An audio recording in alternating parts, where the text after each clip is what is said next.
kita ni bukanlah selalu sangat pergi spa. Adalah sekali dua. Tetapi cerita ni menyebabkan kita macam overthink. Tapi betul lah cerita ni berlaku di macam rehab center macam tu, ataupun we call it like retreat macam tu kan, retreat pula. Jadi 9 Perfect Strangers ni saya rasa ada kot dekat streaming service dulu. Saya tidak mempunyai komitmen untuk tengok sampai habis. Jadi kita baca dalam buku ni. So, dia nak buat satu kaedah hipnoterapi ataupun terapi yang sangat-sangat berkesan. Jadi semua orang macam, oh tak apa, I can do this, I can fix my marriage, I can overcome this trauma, I can overcome this addiction, blah blah blah. So much hope.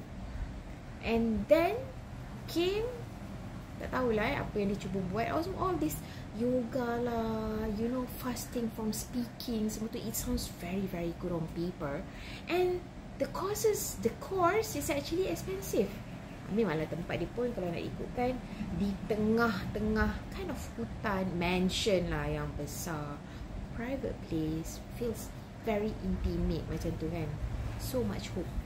Tapi sebab dia nak hasilkan sesuatu yang foolproof, dia jadi itulah, rasa risau kan. Tantah dekat dalam air ni, kadang-kadang kita pergi spa, dia ada air kan, tantah ada apa-apa kat dalam ni. Sebab memang mereka menggunakan sesuatu, tak nak sebutlah apa benda kan, untuk pastikan 100% success rate. Tapi berjaya ke? I mean at one point, kalau you buat benda salah ni sepandai-pandai tupai mengumpat, akhirnya jatuh ke tanah juga kan.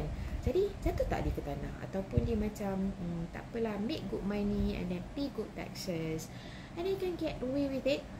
Liane Moriarty ni actually saya dah baca buku dia a few jugalah, dan saya rasa buku dia menarik lah. Even yang this one pun, the premise is so good. Dan rasa macam takut sikit, macam alamak, kita suka pergi tempat-tempat macam ni kalau ada peluang lah. Kalau tak ada peluang, kita tak pergi lah kan. Alamak, selamat ke macam tu. Okay, dah tengok ke cerita ni atau dah baca ke buku ni? Boleh tak share?